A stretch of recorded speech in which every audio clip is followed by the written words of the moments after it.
Never, ever give up. There'll be times in your life you'll want to quit, you'll want to go home. So many people that have really hit big have gone against the tide. But you have to have great confidence in yourself. You have to be the right person. There are very few people that can pull it off. But when you pull it off, it's great. In order to be successful, and you people are well on the road to success, you have to find out what makes you excited, what makes you want to get up each morning and go to work. If you love what you do and dedicate yourself to your work, then you will gain momentum. You will gain that momentum. You have to.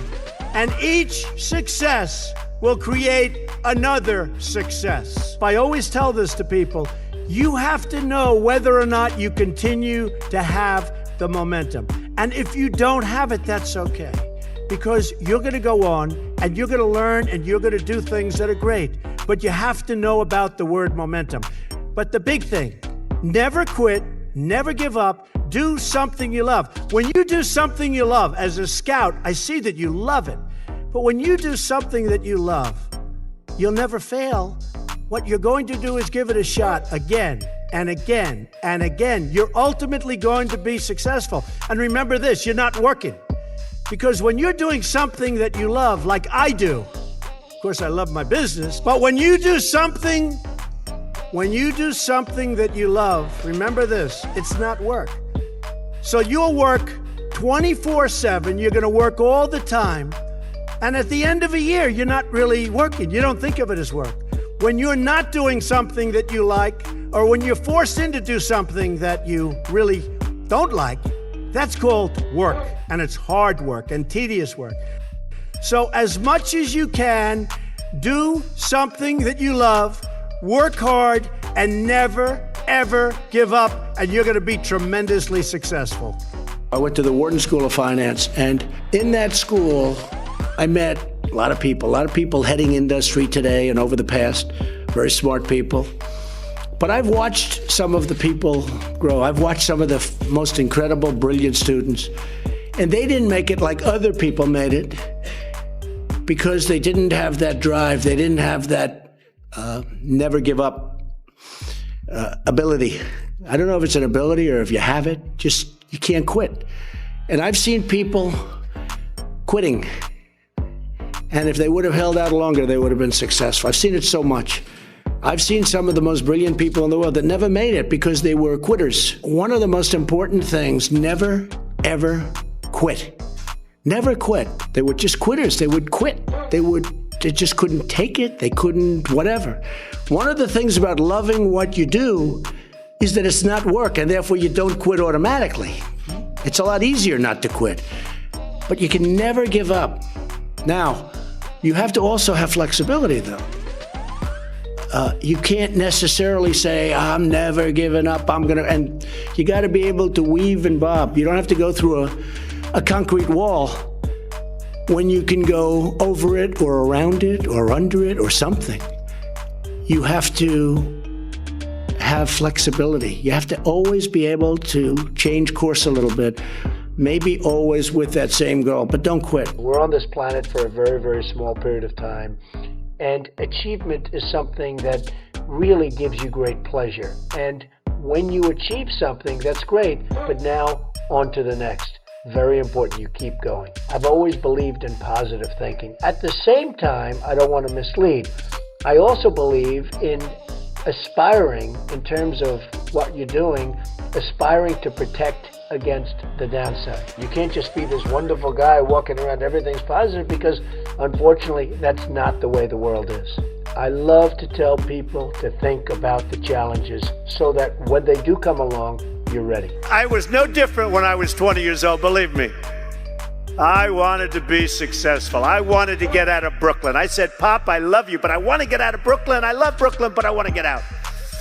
And I love those buildings. You know, I looked from Queens and Brooklyn, and I'd see those big buildings, those big skyscrapers in Manhattan. I said, Pop, that's what I want to do. That's what I wanted to do. I was approached by NBC and Mark Burnett to do a show that they had entitled The Apprentice. Now, I had an agent, a big agent, And he was a great agent. But I shook Mark Burnett's hand, and NBC was dying to do it. And they said, we'd only do it if you do it, Trump. You're the only one we want, nobody else. So I was honored, and I said, okay, I'm going to do it. I knew nothing about television, nothing. So my agent calls me. I heard you accepted doing The Apprentice. I won't let you do it. Jim said, Donald, in the history of television, there's never been a primetime show about business or what you're trying to do that succeeded. I said, I wish you told me that. Then he said, and only 3% of the shows that go on television make it. So in other words, you're probably going to have a failure anyway, but you'll definitely have a failure. I'm your agent. I do not want you to do this show. So I said, Jim, I have a problem. I shook the hand of NBC, and I shook the hand of Mark Burnett. I said, I shook the hand. He said, doesn't matter. You can't do it. I said, I have to do it. Anyway, time goes by. We do the show. It goes on. It starts at number 10. It goes to 8. It goes to 5 and 4. It then goes to number 2. And the following week, it's the number 1 show on television.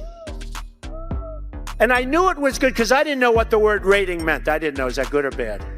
But I knew it was good because the chairman of NBC called me. It was my birthday. And it was 7 in the morning. And he called. He said, Donald, I just wanted to wish you a happy birthday. Now, to me, as an instinctive businessman, that means we're doing okay, right? My wife said, who was that? I said, that was the chairman of NBC. He wanted to wish me a happy. She said, darling, it's like 6:30 in the morning. So we went out, and I get a call from the agent. And he calls me also. But his call was like at 8. He said, Donald, congratulations, I'd like to see you. I said, Jim, what do you want to see me about? He said, well, your show just hit number 1, and if you don't mind, I think I'm entitled to a very substantial commission. I said, how much do you think you're entitled to? Well, how about $2 or $3 million? I said, Jim, you're fired. And that was it. The point is, number 1, I shook hands. I want to honor my handshake. I would have, had I not shaken hand, I would have really listened to Jim. So that's important. Number 2 is sometimes in life to be successful, oftentimes, most of the time, you have to follow your instincts. You have to follow your gut. You have to. Your parents may say wrong, your whoever may say wrong, but you have to do it. Now, speaking of that, you've got to love what you do. And I've seen so many instances where people with great talent went into things that they didn't love, and they failed.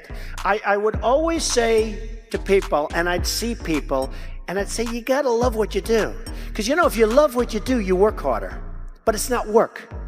I just bought Doral. I was telling Jerry, I just bought Doral, 800 acres in the middle of Miami, gorgeous. I'm so excited, I wanna fix it up. I love taking things and fixing it, taking things and building. I love building. I almost like fixing better because if you're smart, if you're really smart, you can save a lot of money. When the building is there, the foundations are built, the steel is up, the walls are up, and then, you have people say renovation costs you more money. Those are people that aren't smart people. I know that for a fact you renovated a couple of buildings here and did very well, that you could never ever do if you had to build new. If you build new, I love that too. I do it both ways. But there's something great about the renovation project. So, you've got to love what you do. You've got to work hard. Never, ever quit. Never, ever give up, because that's the other thing. I've seen people that are super genius, but they don't have that gut feeling. They don't have that stick-to-itiveness, that never quit. And I've seen people that almost made it and failed because they couldn't go that extra mile. They couldn't do it. So you get something, you never, ever quit, never, ever give up. When people ask me about success, I've just started thinking about it over the last couple of years because I've seen a lot of it.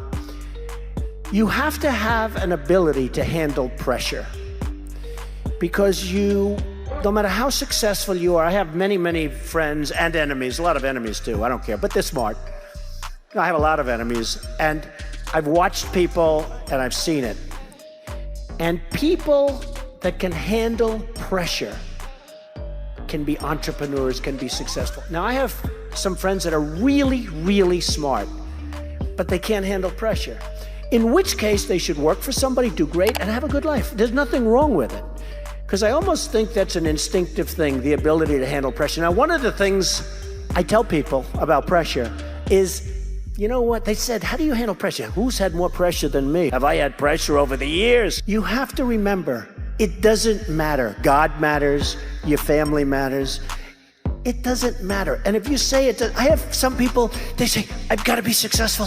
I've got to be. They'll never be successful. It's too crazy. They can't think straight.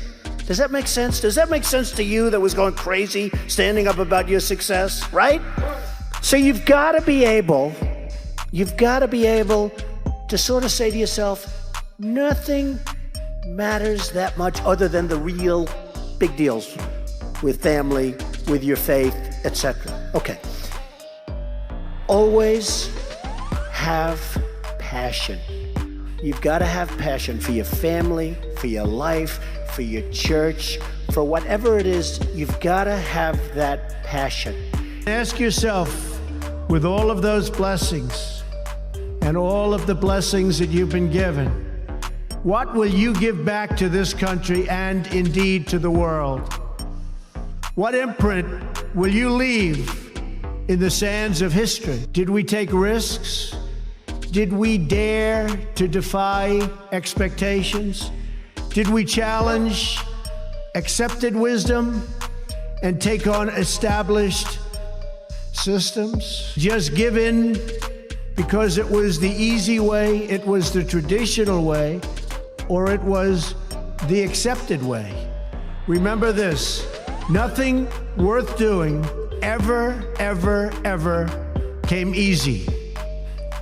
Following your convictions means you must be willing to face criticism from those who lack the same courage to do what is right, and they know what is right, but they don't have the courage or the guts or the stamina to take it and to do it.